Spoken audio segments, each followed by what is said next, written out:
am Belinda Stashukevich with Interference Technology. I'm here with Keith Armstrong today. How is the show going? It's going pretty well, I think. Yeah, having a good time? Absolutely. Yeah. Good. We're going to ask Keith a couple questions. Keith, what's your favorite thing about your job? Well, it's the not knowing what's going to happen in the next 5 seconds sort of aspect. An email can pop up or a phone can ring, and it can be something completely out of the ordinary. Or even if it seems ordinary, when you get into it, there's always something to learn. That's why I love engineering in general, really, because you're always learning. And if I spent a day and haven't learned anything, I think, I must have been doing some management on that day or some administration or something. Yeah. It's the constant learning. Okay. Can you tell us a funny story or anecdote of something that happened on the job? Oh, well, I don't want to tell any stories that would be amusing at the expense of a customer, but I can tell one that's amusing at my own expense. I used to be based in the northwest of England, and Ireland is not far away. So I got this phone call from this guy who had a product, and he said, to be sure, I can't do an Irish accent. He said, I've got this problem at 176 megahertz. I'm over the emissions limit. All right. I said, well, what's your clock frequency? And he said 16 megahertz. And I thought, it's the 11th harmonic. It's clear as daylight. Right. That correlation is just too close. So I sent him loads of stuff about relaying his board out and decoupling and ground planing and stuff, designed to cope with these harmonics, slowing up the clock edges and all the usual sort of stuff. And he phoned back. He said, to be sure, I'll come and visit you. I said, no need. Just do all that. I won't charge you anything. Just do all that. You'll be fine. He said, I'll visit you anyway. It's not far. Okay, if he wants to waste his money.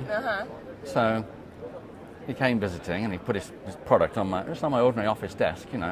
Thought, well, while he's here, I'll just wave a little closed field probe. I got a homemade closed field probe and a little analyzer. Just waved it over. And I could see immediately that this 176 megahertz wasn't a clock harmonic, because it had a particular shape to the spectrum. I thought, ooh. And it turned out to be a little DC-DC converter, which was so small, it was just generating like 10 microamps or so. It was so tiny you could barely see it, and it was switching at a megahertz, and its 176th harmonic had happened to find a resonance in the board structure. You see, so we were able to fix it there and then with just a 100 ohm resistor.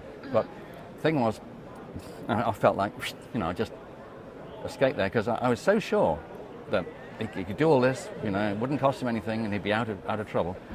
And he would have done it all, and it would have had no effect whatsoever. Oh, wow. So that's a little story that's humorous against me, if you like.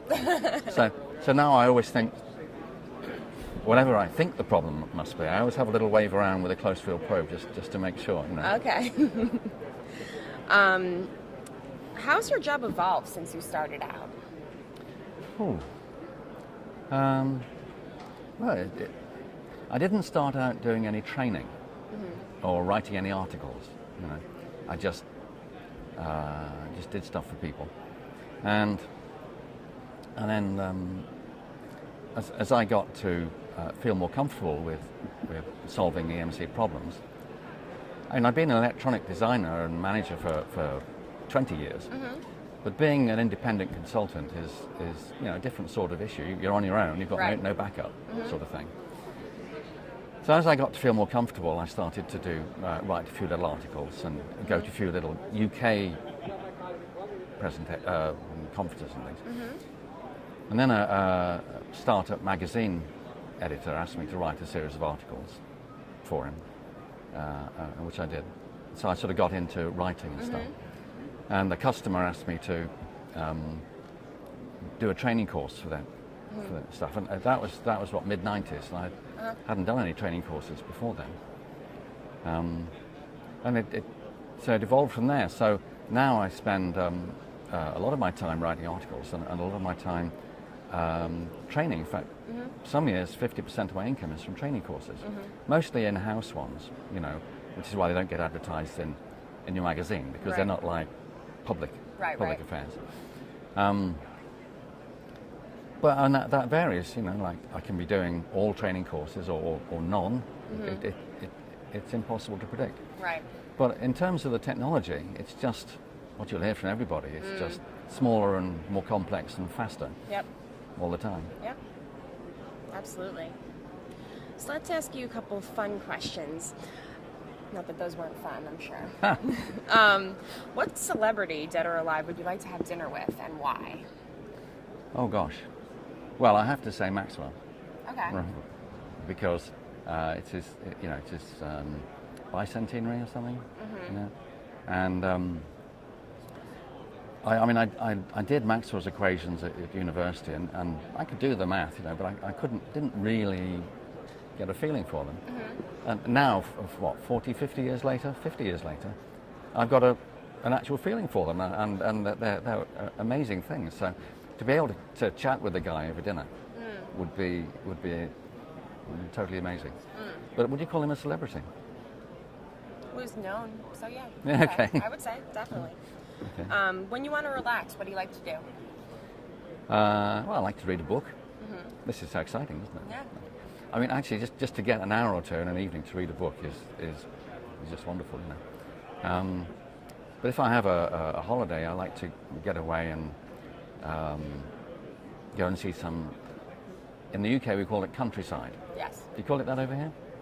Yeah. You know, like deserts and forests and stuff like that. Yeah. Yeah. I'm not so much keen on city centre visiting. You know, some cities are nice, but I like to get out. In America, it's amazing. You've got all these huge, spaces, huge national parks and things. Yeah. Yep. And I like to just hire a car and get out there and put some rock music on the radio and drive out there and see what happens. It's good. What's your favorite place that you have visited? Ooh. Well, I have to say, as a favourite place, I like Sanibel Island on the Gulf Coast of Florida. Uh-huh. I mean, a lot of Florida is built up and a bit sort of crazy, but on Sanibel Island they managed to get control of their local building codes, and half of it is wildlife park, and it's got, I think it's the third best shelling beach in the world. So there's another really exciting thing you can do is just spend all day collecting pretty coloured shells. Oh, nice. But it's actually great relaxation, you know. And the sea's warm, and they have some nice restaurants, and wildlife everywhere. I mean, not just in the park, but in your garden and on the beach. It makes a great holiday.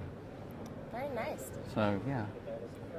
And the Lake District in the UK is another one of my favourite places. Yeah. In fact, I think if I could afford it, I'd have a house on the beach in Sanibel and a house on Lake Derwent in the Lake District. But hey, I'm never going to be that rich. I think so. Well, I hope you're right. Thank you for speaking with me today, and I hope the rest of the show goes well for you. And we'll talk to you soon. It's been a pleasure, Belinda. Thank you. Thank you.